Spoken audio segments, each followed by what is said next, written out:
Good morning, everyone, and welcome to today's QMNET seminar. We are lucky to have Ana-Andreea Stoica presenting. Ana is a PhD candidate at Columbia University. Her work focuses on mathematical models, data analysis, and inequality in social networks. From recommendation algorithms to the way information spreads in networks, Ana is particularly interested in studying the effects of algorithms on people's sense of privacy, community, and access to information and opportunities. And I forgot to mention that the QMNET series is just an informal group of loosely based in University of Melbourne researchers and a whole bunch of different fields. And today we're lucky that the talk is titled Diversity and Inequality in Social Networks. Thanks very much, Ana. Great. Thanks so much for the intro and thanks for the invitation. I'm really excited to be here virtually and to talk a little bit about my research. So please feel free to interrupt during the talk or add questions in the chat and we can chat during the talk as well. I'll try to not keep it too long since I know it's a great day there and it'd be nice if you get some time outside a little bit before your day starts, but I'll just get started and we can talk more during the lecture. So as Pat said, this is my work on diversity and inequality in social network. I work at Columbia with my advisor, Augustine Chantra, and I was hoping to discuss today a couple of my projects that relates to this topic, and in particular to the question of what is the role of social networks in creating and perpetuating inequality. So the two main projects that are interrelated that discuss this are about the social influence maximization problem and about recommendation algorithm that leverage network information. And going to a general formulation, when you have a network of people who perhaps are part of different groups and they connect differently to each other, we can refer to that as a graph. And there may be some inequality or some bias in the way these connections are made. So when we think about different algorithms that are placed on these networks, for example, recommendation, as I said, or diffusing information, we're trying to understand why exactly sometimes you get a biased outcome and how do you mitigate that. And the very definition of what this means will depend on the application itself, as we're going to see further on. But for example, if you want to diffuse a message in the network, you're in the setting of social influence maximization, you might look at a pattern of people who don't receive the message or groups who don't receive the message as everyone else. Whereas if you think about recommendation, you may think about individuals or groups who don't receive good recommendations to connect to or just not at all. So to begin with, the problem of social influence relates to how information spreads into a network, and that relates to the news that you read online, the technologies that you hear about, also the products that you see advertised in running marketing promotions, and also in large campaigns run around like public health issues or general information. And these last two run very different, like from an algorithmic point of view, are very, very different, because on the first one, you want to share a small and targeted campaign to get the people who are really interested in your product. Whereas for the second one, you have a central actor, for example, a government or a local council who's running a large campaign to diffuse the message as widely as possible. And we see this, for example, with just like healthcare related issues, related to how COVID spreads, or, you know, the news that we hear about that, guidelines, vaccine information, and so on. And it's also, visible in many other applications and in related research to that. For example, to how people hear about different opportunities. This is a study related to how people hear about microfinancing loans from each other on the field. So in different regions of India where this field study was done. There's other work, other applications related to how do you raise awareness about health issues, for example, about HIV among homeless youth, and how do you leverage this network information to spread this awareness effectively. So these are the kind of applications that we're looking at, and the main goal here is to understand that this access to information is access to either like opportunity or, in this case, to healthcare. Sorry about the noise. I hope you can still hear me well. So coming to the problem formulation of how will we actually tackle this. We generally have a network And you have a diffusion model in which if you give a message to a person, they're going to diffuse it to their friends with some probability. And those are going to diffuse it to their friends with a probability, and so on, in a process that cascades.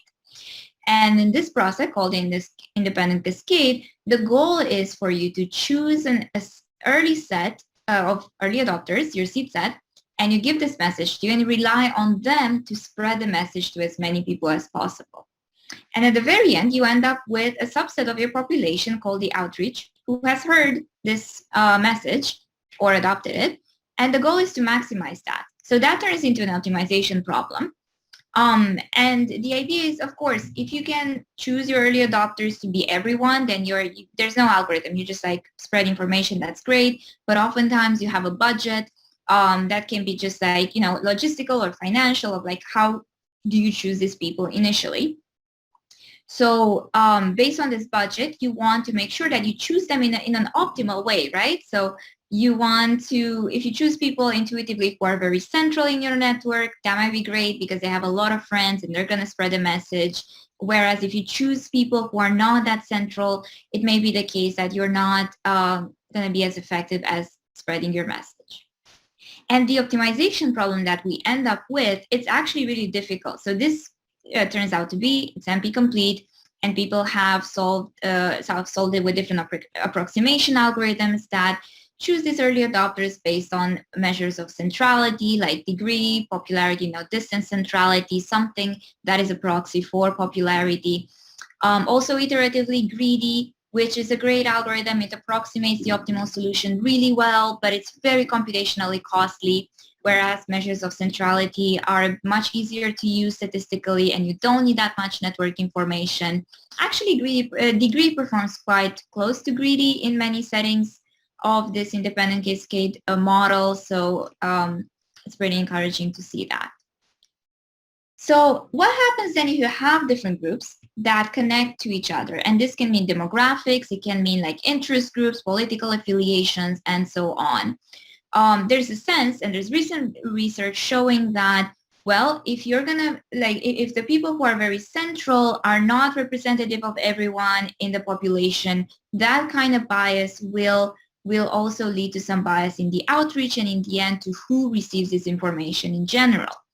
So this bias kind of gets reproduced, and this is the problem that we're interested in solving and in tackling using network models in understanding how groups connect to each other. So with that in mind, recent work has proposed a solution for it. And the solution being, well, if you want to be representative of different groups, change the optimization problem to add some statistical parity constraint at the level of this outreach. It's a new problem, it's still difficult, and it turns out there's this fairness efficiency trade-off where, for example, if you have no constraint on disparity, then the problem leads to a pretty high outreach. Maybe you reach a lot of people, but maybe it's not representative of the population. Here, the group in red is just, let's say, underrepresented. Whereas with disparity constraint at the level of the outreach, you're more fair, but you reach fewer people. And that's what this trade-off means. And in this work, we take a different approach in showing that there's cases where this trade-off exists. It's pretty small even then, and there's many cases in which there isn't. So we're using these partially known networks to use centrality measures, for example, using the number of connections. And we're using this model of network growth to understand the community structure and to tap into the inactive communities that have not yet heard the message. And that leads us to some analytical conditions that show that you can get more equity and increased efficiency at the same time. And again, this is about efficiency in the outreach. So before delving into details of this results and model, let me ask if there are any questions so far. All right, I'm going to keep going, but please add things in the chat in the meantime too. So this project is from last year with our collaborator, Jesse Shinihan, and my advisor, Augustine Chantreau. And the idea is, well, bias actually seems to be a sign of inefficiency in spreading message. When you choose people who are very popular, their sphere of influence actually overlaps. So you're better off to be more diverse. And that's the intuition behind it. To tap into the inactive communities and to do that in the early adopter set. So a baseline through which we can compare this way is, you can see agnostically, you can ignore everyone's community affiliation and assume that that already takes into account the network structure. This is what we have before. These are classical heuristics to just diffuse information. And we want to compare that to what if you actually take into account the community affiliation. So you can try to add statistical parity at the level of early adopters in the campaign, and that may mean that you're choosing less connected people to begin with than the people you would otherwise choose agnostically. Turns out that's actually okay. And you end up with a new optimization problem, still difficult, but it's much easier to tackle it using a network of a model of network growth and to estimate the influence that you get from such a cascading process. So I want to show you visually like how this would look like. Imagine like an agnostic algorithm would, let's say, choose nodes based on their degree, the number of connections, and you sort them based on like the most connected node to the least connected node. And you see that, well, I have a budget, so I'm going to choose some top nodes with degree above a certain threshold based on my budget. And there's more blue nodes, and that's okay. This is what my heuristic is doing. Whereas if I'm actually looking at doing this in a strategic way, we're proposing these two heuristics. One of them which defines a strict statistical parity condition in the early adopter set, which may mean that you may have to choose more nodes that are red of lower degree and fewer blue nodes of higher degree, because you have to keep the same budget. You can't choose more nodes. And we're going to propose something in the middle between these, diversity seeding, which is simply a relaxed version of parity seeding. So we don't have this like strict statistical parity condition. It's relaxed. You can like wiggle around a little bit while being a bit more fair in the early adopter set. So with this in mind, what we get is that we're using this model of bias networks to really understand how these heuristics perform. And the model is really interesting because it interacts exactly with these heuristics in giving us the expected like outreach level and so on. So the model is based on this preferential attachment model, which has two groups, blue and red. Let's say red is in the minority. And it has this rich get richer effect. So nodes connect more with probability proportional to their degree as the network grows and new nodes are coming in. And this is a phenomenon you see oftentimes in online networks, which leads to the super skewed degree distribution. You get few nodes with very high degree and everyone else has lower degree. And the third part, which is homophily, if people have different labels, then they connect only with a certain probability. And this leads to this like clustering effect between the two communities, which is also visible. It's visible in online networks among demographics. Of course, in interest groups, that's a clear case for it. But we see that in a lot of networks simply based on demographics like gender, race, and so on.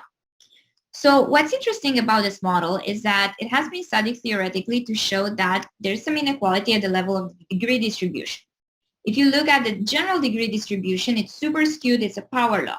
But what's more interesting is that, well, actually, there are two power laws. One, the degree distribution for the red and for the blue community, and they have these different coefficients. That's where a gap in their degree distribution appears. That's what we see in the data that we use as well, and that I'm gonna show in a bit. And you see that it's not only that the average degree of people is different, you see that for people who are very well connected, that's where the difference in degrees really start to matter. And you see the majority is like overly represented. And that's a case where, let me go back to this. That's a case where you would see that, of course, if you choose a degree metric, you're going to get a very skewed distribution between the two communities in the early adopter set.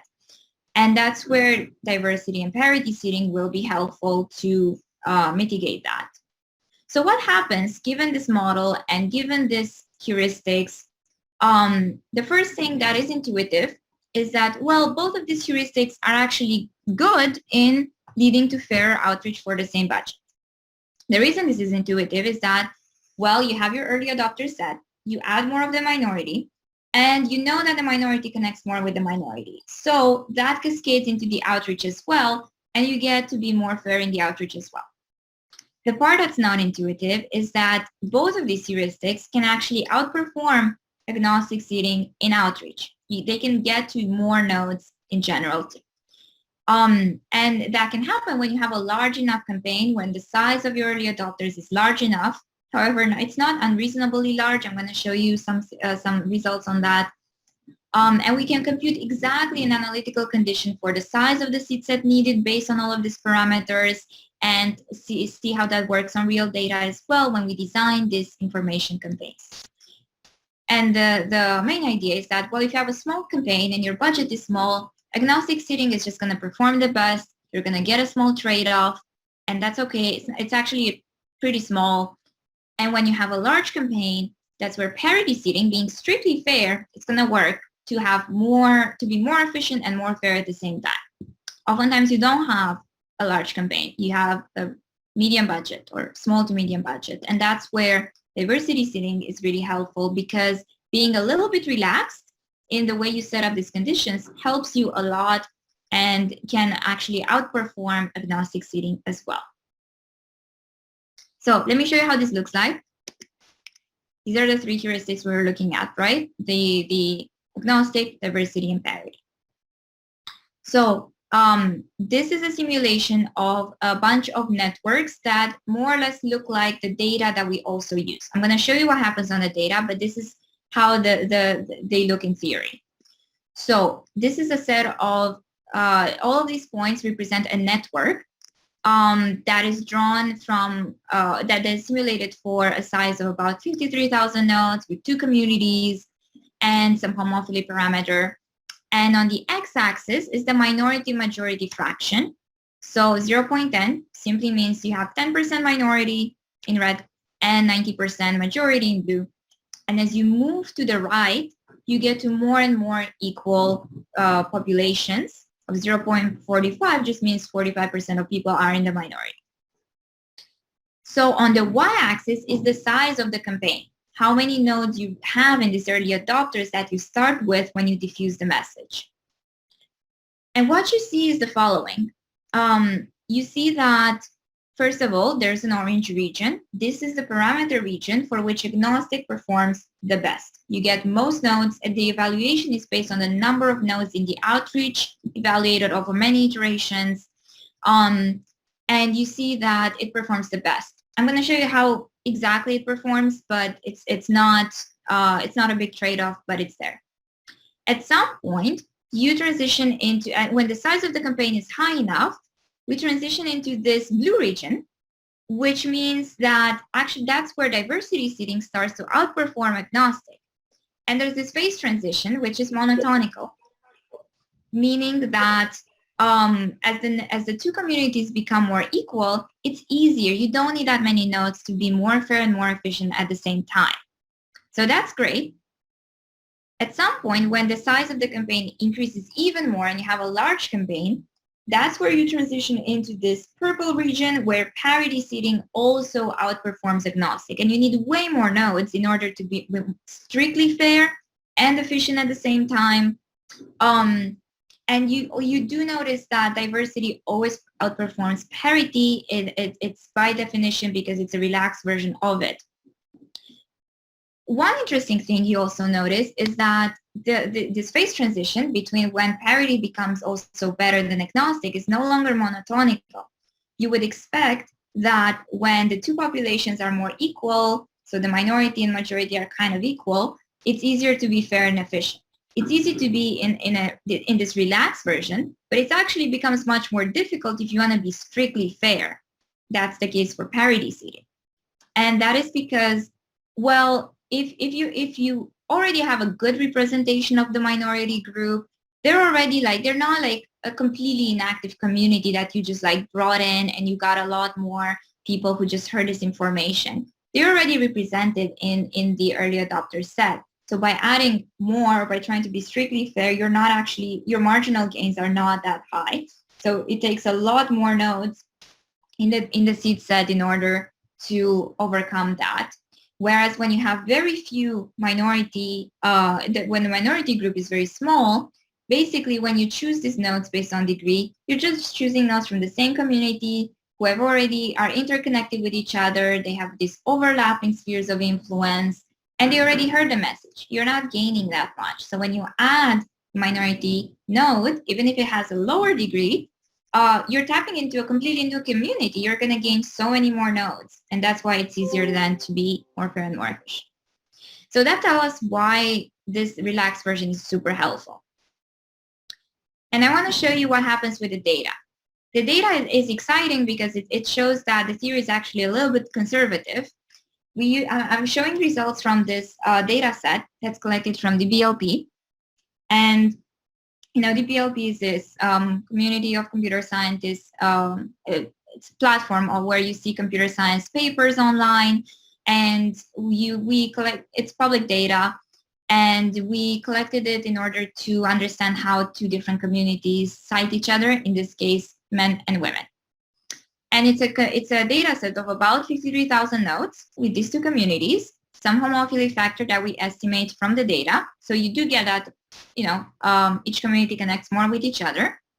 And they're about 18% women. So we're about like at this vertical line in this theoretical simulation space.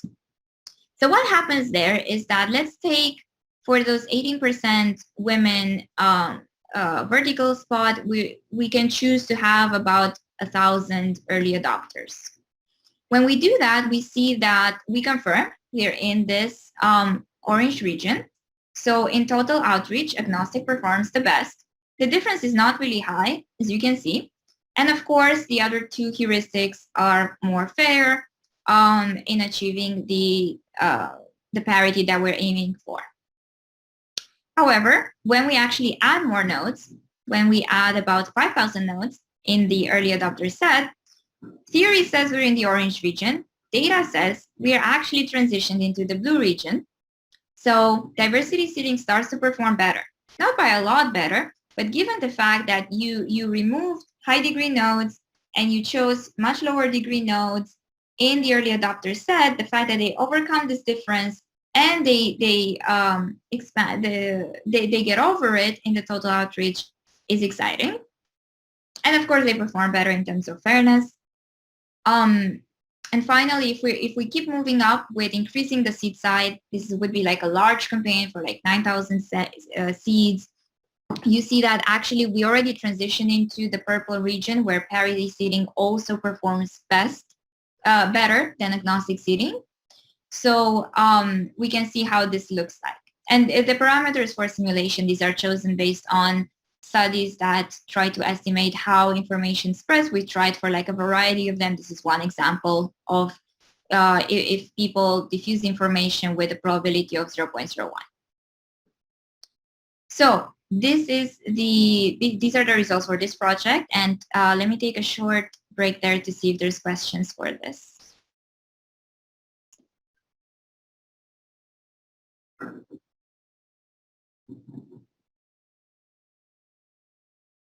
Maybe I can ask. So please go ahead. So on the left, you have the simulations from, like, you're assuming a graph structure, but then on the right, you're using like the actual network created by co-authors within papers. Is that how that works? That's right. Okay. That's right. Citation network.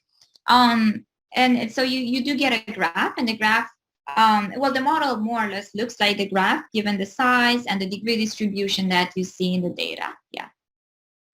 Okay. So the difference between the theory and the practice is just that the graph model isn't exactly, I mean, the citation data set isn't exactly the same as your graph model, basically. That's right. That's right. And indeed, the left-hand side shows how this looks like. It's simulation from the model that I described, and we're doing it to see exactly how this like network parameter space would look like, whereas data would only be one point in the, or like one line into this simulation. Yeah. Awesome, thanks. Cool. All right, let's keep going to the next point that I wanted to make, which is a related project, a previous project actually, that shows how these models are really helpful in understanding where inequality comes from.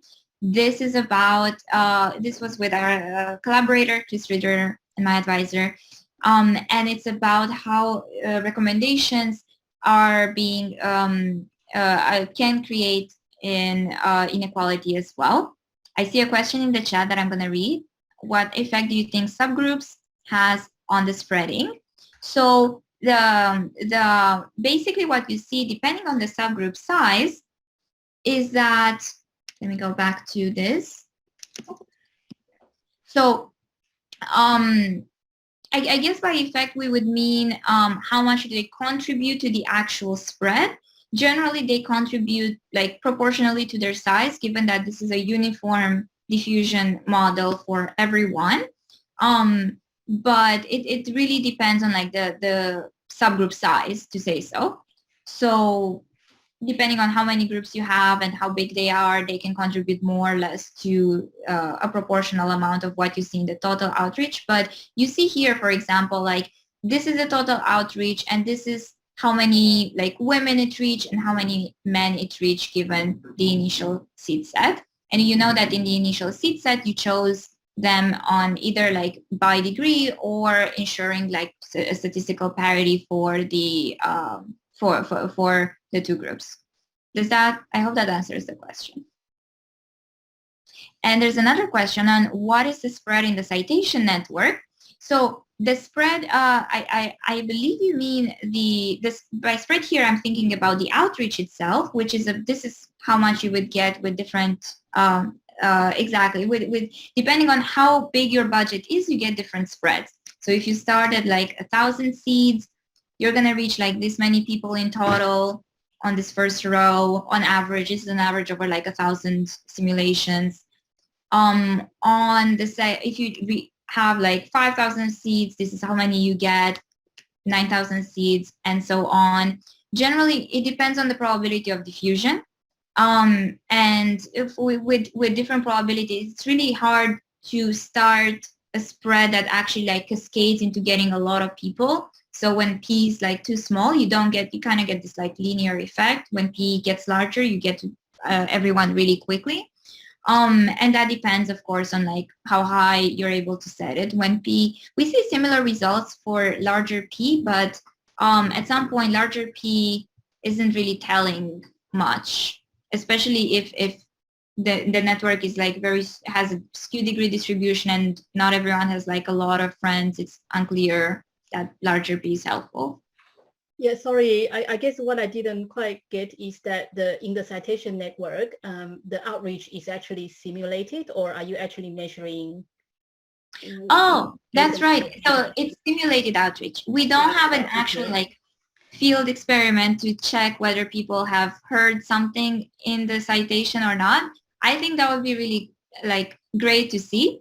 There's a related study, not in citation, but in the microfinancing loans that I mentioned in the beginning, where they actually study like, here's an information, I'm going on the field, I'm giving it to this person in this particular town or village, and I'm gonna check at the end like how many people heard it, and that's how like people get a sense of like what is an actual spread. But in our case, this is the data is real, but the information is simulated. And do you limit the sort of degrees, like from the seed, how many hops? Do you define how far from the seed, in connection as outreach, or you just let it grow? Oh, you let it grow. You just let it grow. Yeah, that's a good question.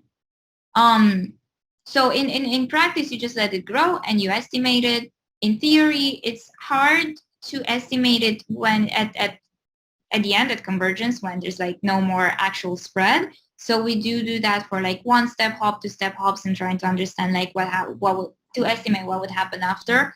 But in practice, you can just let it grow until like for a while. Yeah.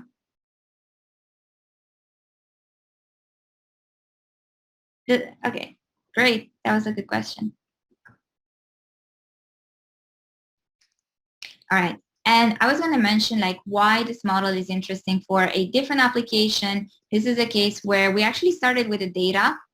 We use the DBLP data also, and an Instagram data that I'm going to mention here that is with our collaborator collected is about 500,000 nodes. There's two groups here, also women and men. And somehow the men have higher degree or more connections, which says nothing of Instagram. It's just the way the data was probably collected. And if we're looking at social recommendation based on like friends of friends, where you use the network structure to like recommend people to connect to each other. And this data was collected a while ago, I believe in 2013, when when we did not have on Instagram this like who to connect to features. So the data in a sense tells you that this is like organic connections, and whatever algorithm we're using to provide recommendations, it would tell us what effect it would have on the growth of the network in terms of new connections. So what we see with this data is that, well, there's a degree imbalance. We get a skew degree distribution again. And if you get to count recommendations that are being provided through different heuristics, it gets worse. And by different heuristics that use friends of friends, we're looking at a few of them, like number of common friends and like different indexes that use that as a proxy, as well as like, a random walk of length 2. So we're using a bunch. An example of what happens under random walk of length 2 is that, well, if you look at people who have degree at least 10, who are more or less the first, like the top 1% in the network, there's some imbalance. You get a majority of men and a minority of women. It's not representative of the data itself, since we get a majority of women in the data. But then you perform this recommendation, and you assume everyone takes a recommendation with some probability. And then you count the new edges again. You add them to their degree, basically, and you see what happens. And you see that the difference increased a lot. So it's not that like, it's basically saying that like, in the end, people do get more polarized based on this like friends of friends recommendation, but this polarization actually amplifies the difference in their degree distribution, which you may not be able to see at the average degree, but you do see for people who are like very, very popular. That's where the difference becomes much more clear, and that's where the model becomes helpful in understanding exactly what the degree distribution looks like. So, sorry, let me skip this because I want to get to the model. But actually, I'll mention it now. So to show you what I mean by that is the following. Like if you're looking at a graph where you see degree on the x-axis, so most people have degree, like a ton of people have degree 1, and the circles around these points are the size of the population at that particular degree point. So a lot of people have degree 1. Everyone has degree at least 1. This is a kinetic network, and as you move towards the right, there's fewer and fewer people who have high degree. And the y-axis is the percentage of women among those with high degree, with that particular degree. So there's about like 54% women in the population. So at degree 1, there's just like, this is 54% of them have degree greater than 1 because it's a connected network. And as you move towards right, towards people with high degree, that you see like a very sharp steep in the original graph. So then the percentage of women with high degree just like kind of drops to 0. That's where you see this difference in the degree distribution at the very top. That's what the models also, we're using a very similar model, and that's what it tells you. And what happens when you do recommendation, for example, through Adamic Adar is a heuristic that uses the number of common friends as an index to create a probability for which you would connect with a person or not. So the more common friends you have, more likely you are to be connected. And the random walk of length 2. Then we see that the percentage of women that are among those with high degree drops much, much quicker. So there's a big gap here. And that's what I mean, that this difference between these two groups gets amplified. To show you what that looks like in terms of the model as well, this is on the data. The model tells us a very similar story that we're able to also show theoretically. And it basically shows that, well, you have this organic growth, which is what we use in influence problem as well. People connect, they come randomly, they connect with preferential attachment and homophily. Or if we add recommendation, you can add to the model the fact that the node would connect through a random walk of length too. And that's the one we're analyzing here.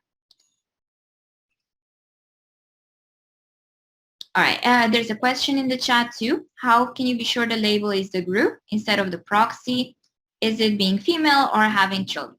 That's a great question. So depending on how you extract this label from the data, you're going to get to different groups that are going to be more or less accurate of what you're trying to get. For example, the data that we had for DBLP and for Instagram uses like first names and correlates that information with SSN data, which provides some level of that's not the actual like gender of someone. It's more like what is the perceived gender that you would get based on their first name. So depending on how you define the groups, you may or may not be more accurate, and how the data actually looks like for that, you may or may not have some level of noise in these groups, or you may have groups that also overlap. And another question, have you used resampling to get a baseline random groups? We tried some experiments with just like random groups from the data in which we did not see the same effect.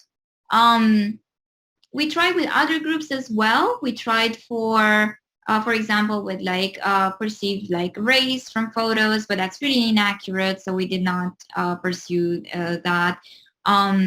And depending on like what groups the data shows, like you can like define exactly the parameters you need and whether the groups are like more or less accurate and what you care about.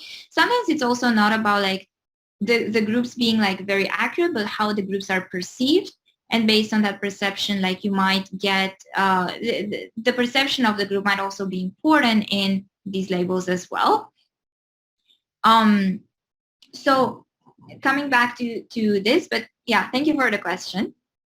Coming back to this, we have these two models, right, in which we show like, well, in the original model, you get this Q-degree distribution. It's different coefficients for the two groups.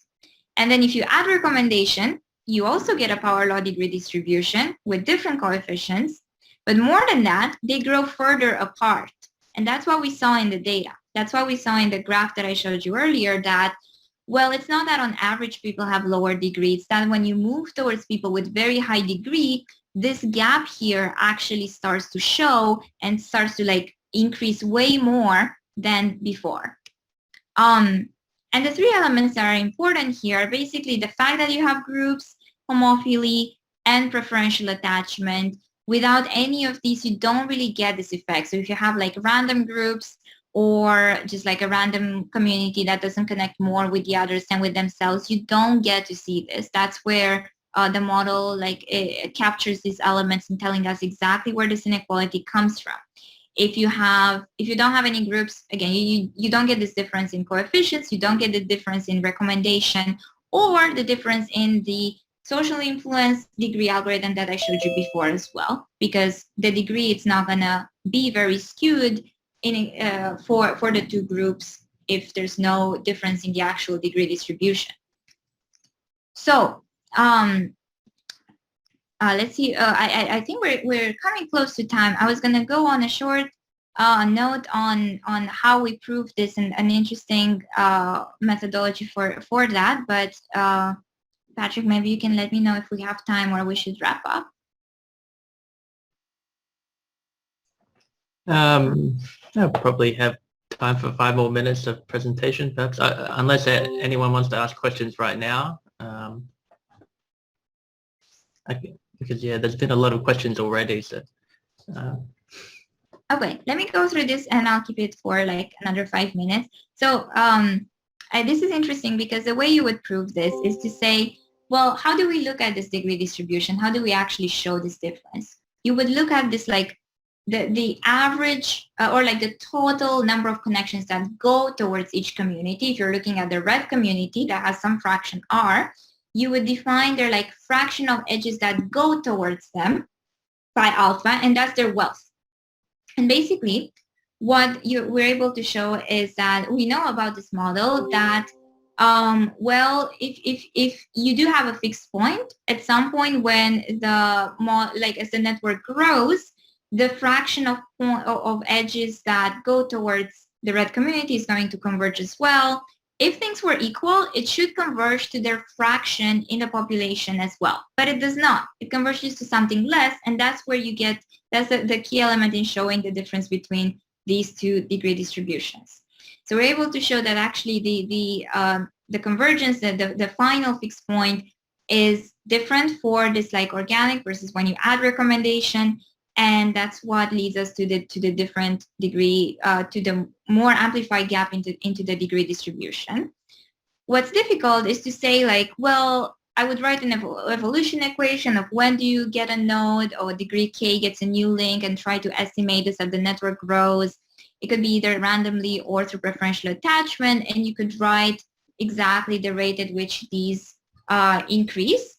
What you do get to show is that, well, the coefficients actually are based mostly on the preferential attachment rate of getting new links. The random part does not matter. So that's where the preferential attachment creates this power law degree distribution that's actually different. The randomness, like if you didn't have preferential attachment, these would not be different. They would not be a power law, but even if they would be a power law, they wouldn't be necessarily different. And then if you try to compute this evolution equation and find a closed form solution for this, it gets into like really, really complicated. But a nice trick to use here is to say that, well, where you're at equilibrium, the rate at which like the edges towards the minority group appear must equal to the current one, because it's a system that doesn't evolve anymore. And that's what gets you this like invariant equation that helps you modeling this asymptotic dynamics of the degree distribution and when the network grows, both in this like organic way and what we show here with recommendation as well. So for these two, that's where basically you get to see this difference in the degree distribution coefficients. So I'm going to stop there. But for this one, I wanted to take a quick step back for a minute to just mention that, you know, we started from this point of like, what does it mean for something to be biased? If you want to like mitigate it and be more fair, how do you intervene on that? It really depends on how you define it, and that's where the models were really helpful for.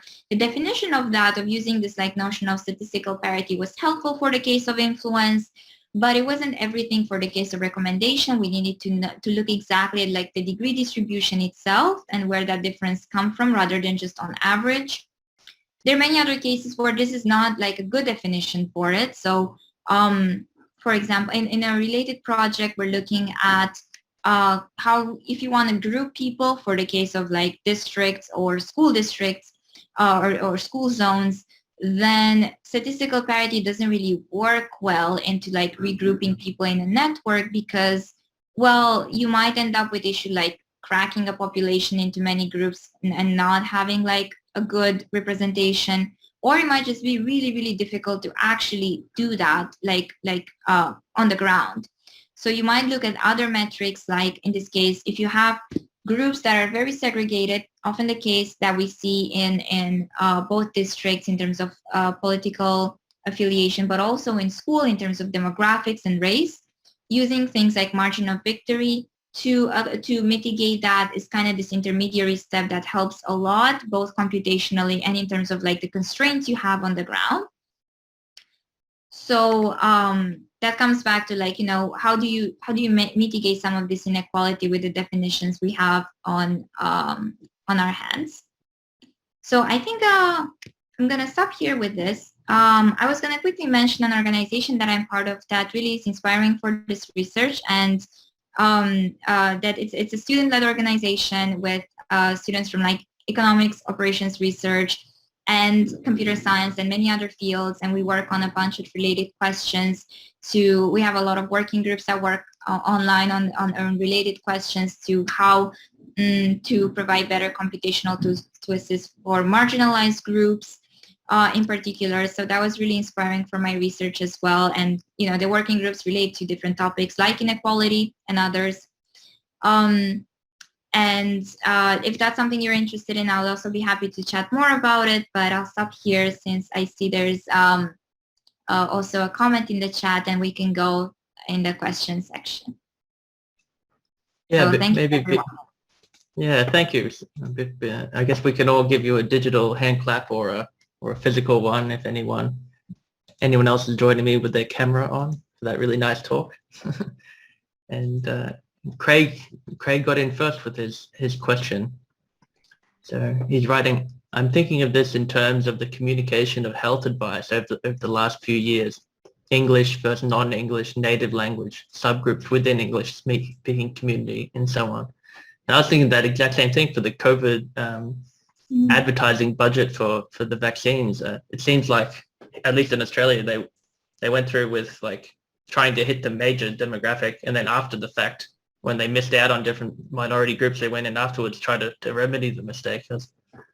Yeah, that's a really good comment, and that's what happened in New York too. Earlier on, we with Columbia, we were working on different like volunteering spots to give people information about like vaccine or help people get the vaccine, and you would see that like it was a delay between like the general information that was spread out initially through like flyers and emails and like even phone calls and things like that versus where we were doing this work within like this neighborhoods that were primarily talking in Spanish and like distributing flyers in Spanish.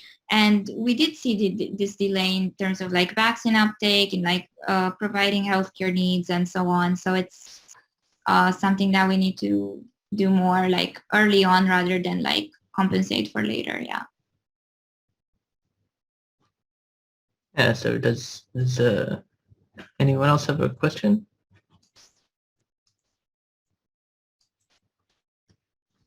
Well, I can ask a small one.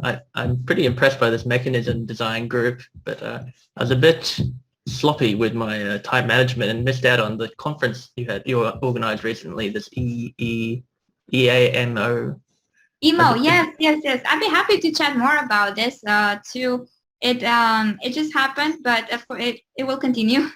So it's a good time to like chat about it now too.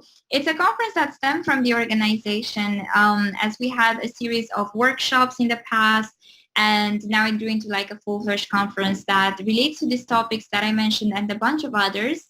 So both like algorithms, mechanisms, and optimization. These are the three main areas we were looking at.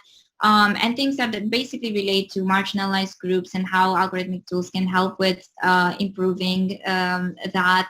So it just happened. We had a bunch of really exciting speakers, and we're gonna put up the links for the recordings of that. It was virtual this year, of course.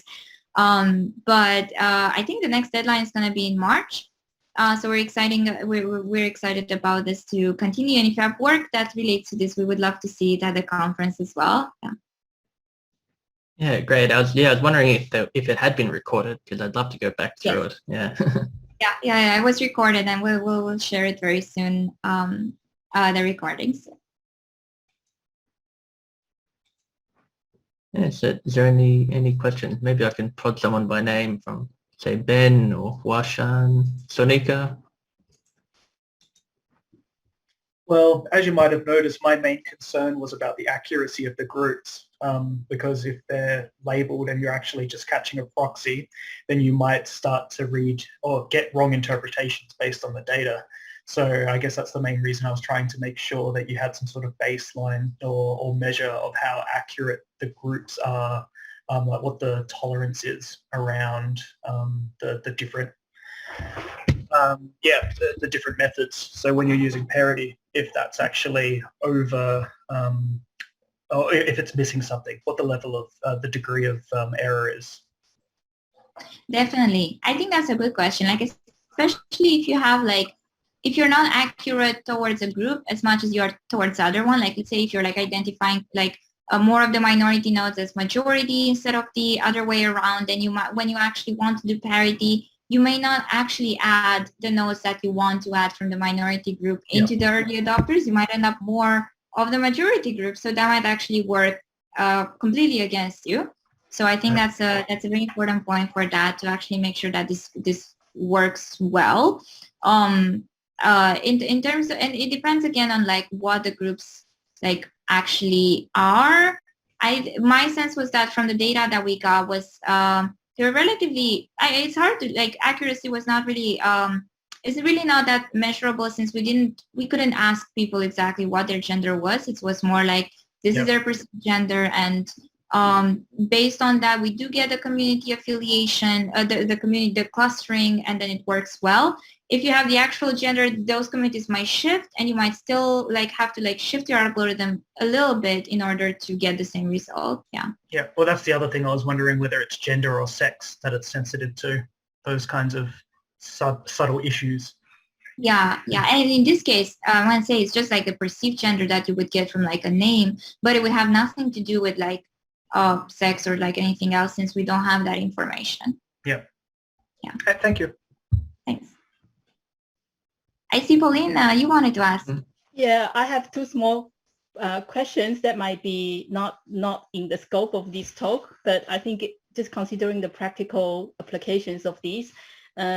Thing one is that, so you presented in a majority minority. I assume that you can extend it to when you have multiple minority groups.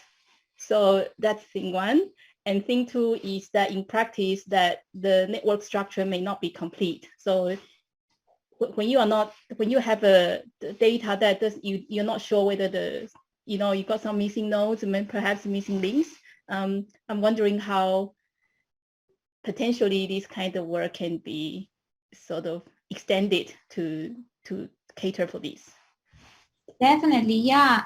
For the first one, I think the model is extendable, generalizable to multiple communities. We haven't worked with like a more general model, but the way it was initially extended from just like one community to two, and you get a very similar like proof from one to another. So I am assuming that it's like easily generalizable to that. To the second question, sorry, I was fixated on the first one. If you wouldn't mind repeating the second. Well, second question is simply, what if we have an incomplete network? Incomplete network. Yeah, that's right. So it may be the case that the data that you see is not like, there's some edges that you don't actually see and you're missing out on them. And then in that case, you might underestimate the actual influence. So like if you don't see all edges, the message actually spreads more than you would expect it to do. You can kind of try to check for that given like a higher probability of diffusion. It's not the exact same thing, but you can see like what would happen if the message would spread more than what you expected it to do. And in that case, you do get to see similar results when things spread more. Like you basically see amplified results of when things actually spread less than what you would expect. It would be interesting to see exactly when, like what levels of sparsity or like noise you do get something that's accurate or not. I'm not sure about that. Yeah, I could tell you've been in America for a while when the whole population is either red or blue, and split in half. Yeah. These are very random colors. Yeah. Yeah. Okay. So I guess it's very late for you. So maybe we can thank you one last time, and I can stop the recording and say goodbye. Yeah. Thanks for joining us again. It was a very nice talk, and Sonika, before she left, for a great talk. Thank you, Ana. Okay, thank you so much. These were really great questions, and I'm happy to follow up if you'd like to email me with any questions, thoughts, or about the organization as well. So happy to keep in touch. Thank you very much.